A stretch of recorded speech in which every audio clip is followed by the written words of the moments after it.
The Symbolism of Ears.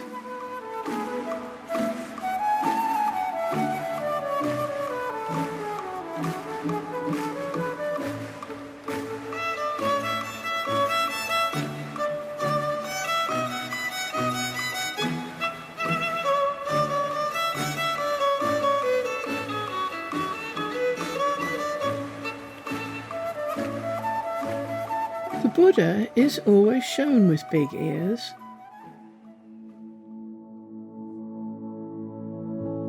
And of course Noddy, Enid Blyton's creation, was helped by big ears. So why are big ears symbolically important? Pierced and big ears, ears to hear. Part of the symbolism derives from a similar association with that found for ear piercing. It is an outward demonstration that a person can hear, is open to spiritual input.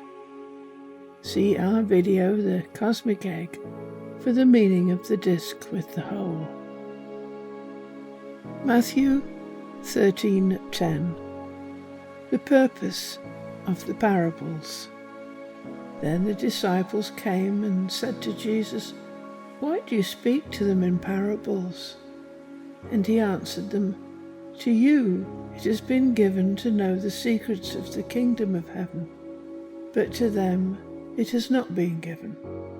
This is why I speak to them in parables, because seeing they do not see, and hearing they do not hear, nor do they understand." Indeed, in their case the prophecy of Isaiah is fulfilled, that says, "You will indeed hear but never understand, and you will indeed see but never perceive. He who has ears, let him hear." Thus, a person with big ears, especially if they stick out a long way, is a sort of God, a permanently enlightened being. They can also be thought of as a kind of wings, but this is simply a reinforcement of the same idea. Matthew 13. But blessed are your eyes, for they see, and your ears, for they hear. For truly I say to you, many prophets and righteous people longed to see what you see and did not see it, and to hear what you hear and did not hear it. Renunciation of the material world. Buddhists have added another complementary facet to this. The Buddha was a former prince and raised in Kapilvastu, located in Nepal. The culture and tradition of this region was for men to display their wealth and prosperity on their body, and now women. Thus it is said that rich men with their large and heavy ear jewellery acquired stretched ears, as such stretched ears would have been associated with great material wealth. Ancient Egypt royalty had the same custom.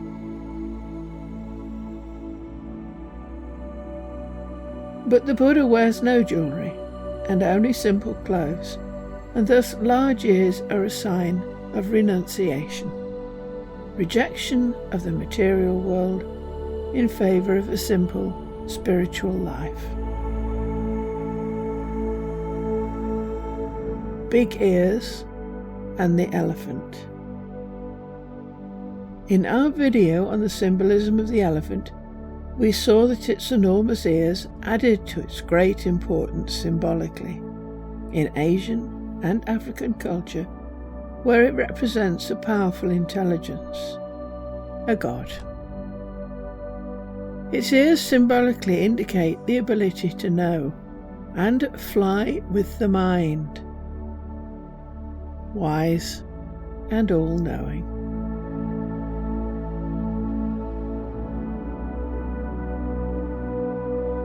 Big ears, the Panoti.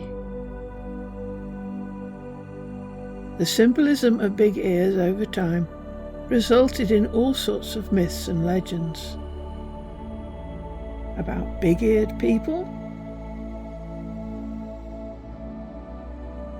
and pointy-eared people.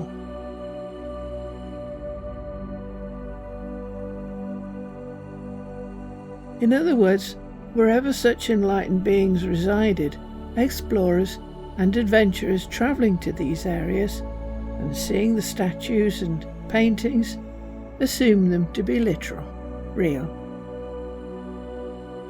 The Panoti, from the Greek words for all ears, were one such mythical race of people, described as possessing large ears that covered their entire bodies.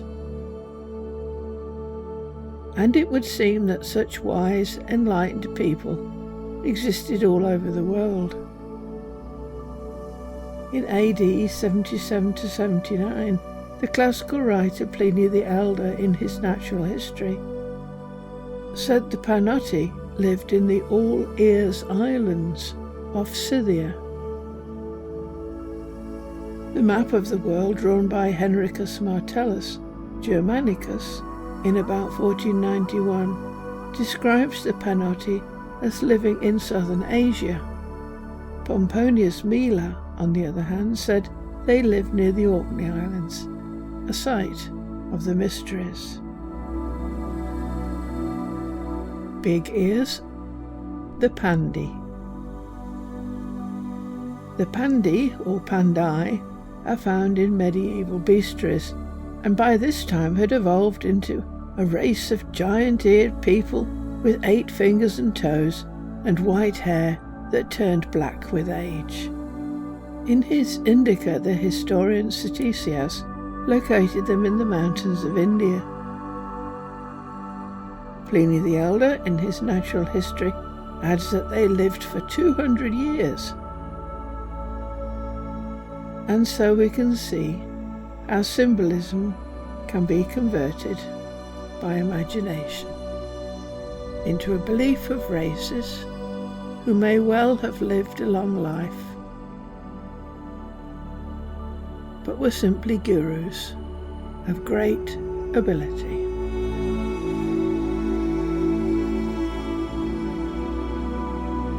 A final thought: Babylonian humiliation. There is one further symbolic explanation for the long earlobes, however, that is supported evidentially. Dr. Joan Oates, Babylon. The king, whose presence was essential to a festival, made his appearance on the 5th day of the New Year festival. He was permitted to enter the inner sanctuary only after the priest had removed all his insignia.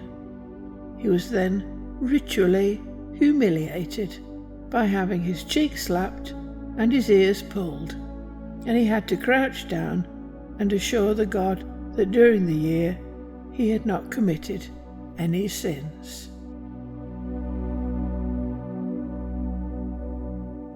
Do your ears hang low? Do your ears hang low? Do they wobble to and fro? Can you tie 'em in a knot? Can you tie 'em in a bow? Can you throw 'em over your shoulder like a continental soldier? Do your ears hang low?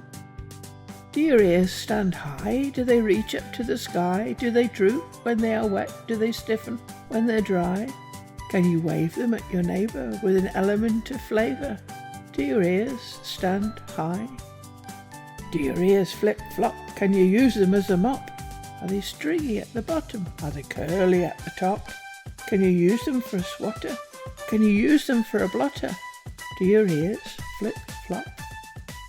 Do your ears stick out? Can you waggle them about? Can you flap them up and down as you fly around the town? Can you shut them up for sure when you hear an awful bawl? Do your ears stick out?